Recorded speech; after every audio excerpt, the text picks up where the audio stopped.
Hello guys, welcome back to a new training video. My name is Szilard and this is Discover on 2 Wheels. In today's video I'm gonna show you my running mobility drill, what I perform every single time before I go out running. In this video you're gonna see the shorter version of the mobility drill because I just wanted to demonstrate the selection of exercises I do. Normally each of these exercises I do for like about 20 to 30 seconds. So if you wanna replicate this mobility drill, I recommend you to spend about 20 to 30 seconds on each of these movements. The whole mobility drill would take about 10 to 15 minutes and it will prepare your body for the upcoming work. It's highly recommended that you do some sort of mobility and warm-up routine every single time before you go out running or cycling, rowing, whatever is your chosen sport, and then try to make a habit of it as soon as you can, even if you are only a recreational athlete or you're just training for your own health and fitness. I hope you're gonna enjoy the video. Let's get cracking. When I do my pre-running mobility drill, I always like to involve my upper body as well, so therefore I start with some arm circles. I do them back and forth as well, trying to keep the arms nice and straight, and then moving on to do some arm swings. With the arm swings as well, try to keep the arms straight, swing them back and forth, and then moving on to do some up and down. The reason I'm doing these exercises are to mobilize my shoulder joints because the arms are moving during running, and sometimes if I forget them I get a bad stitch under my shoulder blade. So just to avoid that, I move my arms a little bit before running. Then I move on to do torso twist just to loosen up the lower back a little bit. Then shuffling the feet a little bit wider, I'm gonna go into a dynamic windmill, coming back to torso twist and then down to the dynamic windmill again. I repeat that a few times because it helps me to loosen up my lower back, as I said before, and it also stretches my hamstrings a little bit, and sometimes I adjust the width between my legs. Then I move on to do some forward fold, bouncing from left to right. Little bounces because I don't want to overstretch the lower back. I just want to give a little bit of a stretch to it, and as I mentioned, I'm moving slowly from left to right.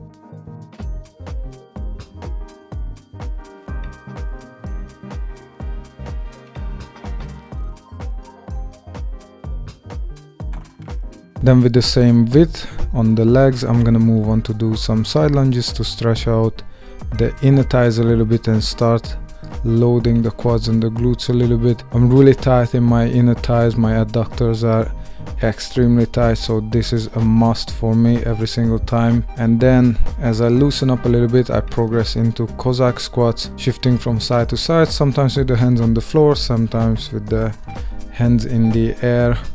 It depends on how I feel on the day.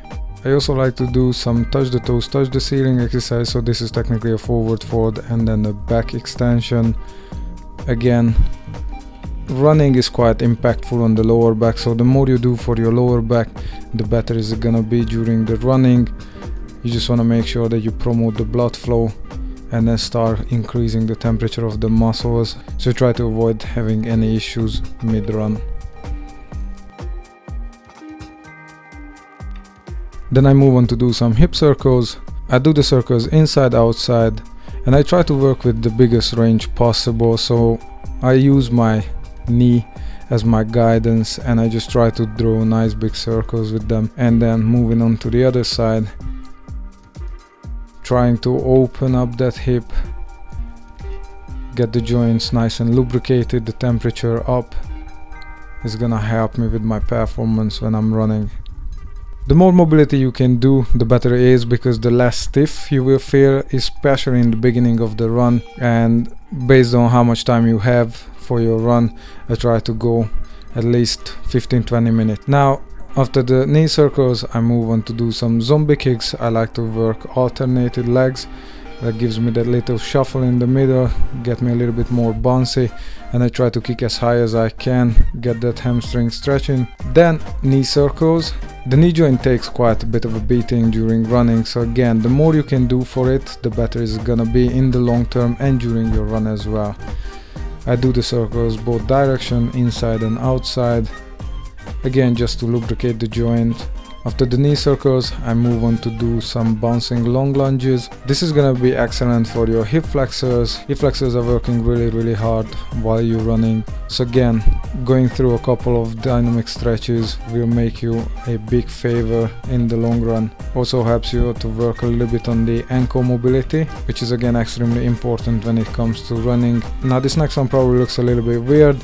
I pick up a long lunge position and then from there I do knee circles. You see my hands are on my knees, so I'm kind of guiding my knees with my hand, dropping my hip and then elevating as I'm doing the circle, and it gives you a nice stirring motion, again mobilizing the ankle, the knee and the hip joints at the same time. The next one is ankle circles.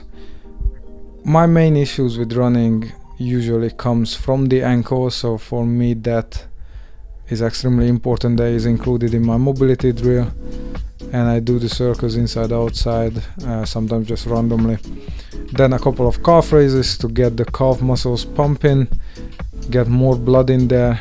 A little bit of a burn just before you start running. If you run correctly, you use a lot of calves, so it's important that you warm them up properly. Then a couple of bunny hops, again just to get the blood pumping a little bit more. Then moving on to high knees, working a little bit on running mechanics.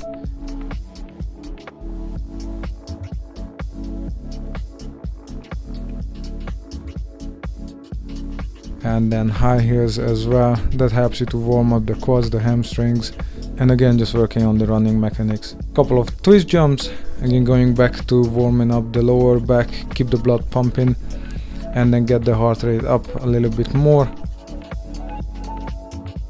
Then usually before I start the run, I just do a couple of tuck jumps, because this is a little bit more high intensity than the bunny hops, and it really gets your heart pumping. Shake it off and ready to go. If you like the video, don't forget to give it a thumbs up, comment, share and subscribe to the channel. If you'd like to follow us on social media, I have left the links in the description below. You can do so on Strava, Komoot, Instagram and Facebook as well. I will see you in the next video. In the meantime, take care and stay safe. Ciao!